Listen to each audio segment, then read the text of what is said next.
السلام علیکم ورحمۃ اللہ وبرکاتہ نحمدہ ونصلی علی رسولہ الکریم اما بعد۔ امید کرتے ہیں آپ تمام سسٹرز خیر و عافیت سے ہوں گی اور ایمان کی بہترین حالت میں ہوں گی۔ اللہ رب العزت سے دعا ہے آپ کی طرف ہر بڑھنے والا شر خیر میں بدل دے، آمین آمین۔ اور امید ہے کہ آپ لوگوں نے فرائیڈے بھی اچھے سے گزارا ہوگا۔ پیاری سسٹرز، ہم لوگ سورہ نساء کی آیہ مبارکہ 86 تک ترجمہ تفسیر پڑھ چکے تھے۔ آج کا لیسن آیہ مبارکہ 87 سے سٹارٹ کریں گے اور 3 آیہ مبارکہ پڑھنے کی کوشش کریں گے، یعنی آیہ مبارکہ 89 تک۔ تو آئیے لیسن سٹارٹ کرتے ہیں۔ رب اشرح لی صدری ویسر لی امری واحلل عقدۃ من لسانی یفقہوا قولی اللہم بارک لنا فی اوقاتنا اللہم فقہنا فی الدین اللہم انی اسألک الہدی والتقی والعفاف والغنی اللہم الہمنی رشدی واعذنی من شر نفسی۔ اعوذ باللہ من الشیطان الرجیم، بسم اللہ الرحمن الرحیم۔ اللہ لا الہ الا ہوا لیجمعنکم الی یوم القیامۃ لا ریب فیہ ومن اصدق من اللہ حدیثا۔ فما لکم فی المنافقین فئتین واللہ ارکسہم بما کسبوا اتریدون ان تہدوا من اضل اللہ ومن یضلل اللہ فلن تجد له سبیلا۔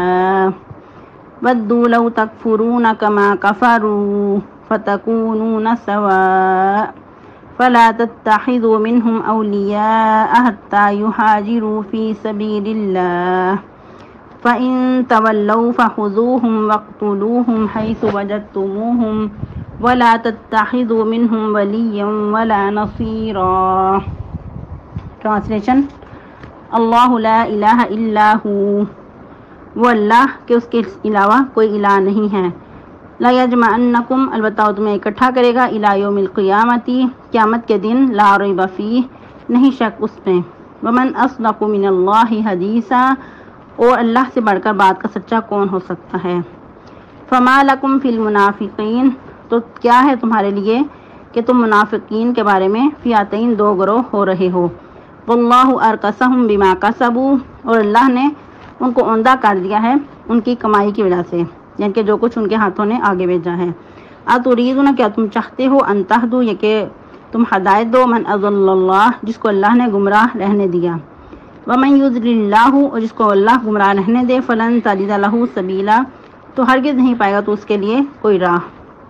ودوا لو تکفرون، وہ پسند کرتے ہیں کاش کہ تم کافر ہو جاؤ، کما کفر، جس طرح وہ خود کافر ہیں، فتکونون سواء، تو سب برابر ہو جائیں، فلا تتخذوا، تو نہ تم بناؤ، منہم، ان میں سے، اولیاء، کوئی دوست، حتی یہاجروا، یہاں تک کہ وہ ہجرت کر جائیں، فی سبیل اللہ، اللہ کی راہ میں۔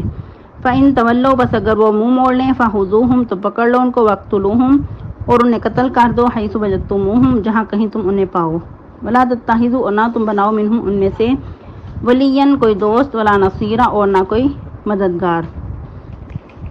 تفسیر آیہ مبارکہ 87 سے، اور اس سے پہلے تھوڑا سا آیہ مبارکہ 86 کو بھی دیکھ لیتے ہیں۔ وَإِذَا حُيِّئْتُم بِتَحِيَّةٍ فَحَيُّوا بِأَحْسَنَ مِنْهَا أَوْ رُدُّوهَا، جس طرح کہ ہم اس آیہ مبارکہ میں دعا کے بارے میں پڑھ چکے کہ اگر کوئی تمہیں دعا دے تم جواباً اس سے بہتر دعا دو، یا پھر اگر کوئی سلام کرے تو اس سے بہتر جواب دو، یعنی کہ اگر کوئی السلام علیکم کہے تو ورحمۃ اللہ کا بھی ساتھ اضافہ کرو، اگر کوئی ورحمۃ اللہ کہے تو ساتھ وبرکاتہ کا بھی اضافہ کرو۔ تو اس میں پھر تحفے کے بارے میں بھی ہو سکتا ہے کہ اگر تمہیں کوئی تحفہ دے تو اس سے بہتر لٹانے کی کوشش کرو، یا پھر ویسا ہی اسے لٹا دو، یعنی اگر کوئی اظہار محبت، کوئی عقیدت کے طور پر تم سے اپنی محبت کا اظہار کرے تحفے کی شکل میں، تو اس سے بہتر تم لٹاؤ، یا پھر ویسا ہی لٹا دو۔ تو اس سے کیا ہے کہ محبت میں اضافہ ہوتا ہے۔ لیکن آج ہمارے معاشرے میں کچھ صورتحال مختلف ہے کہ اگر کوئی تحفہ دیتا ہے تو اس کو پھر اپنے پہ بوجھ سمجھا جاتا ہے کہ اگر اب ہمیں بھی لٹانا پڑے گا۔ تو بعض اوقات دینے والا بھی سوچتا ہے کہ اگر میں دوں گا تو میں نے تو اپنی حیثیت کے مطابق دینا ہے، لیکن جو سامنے والا ہے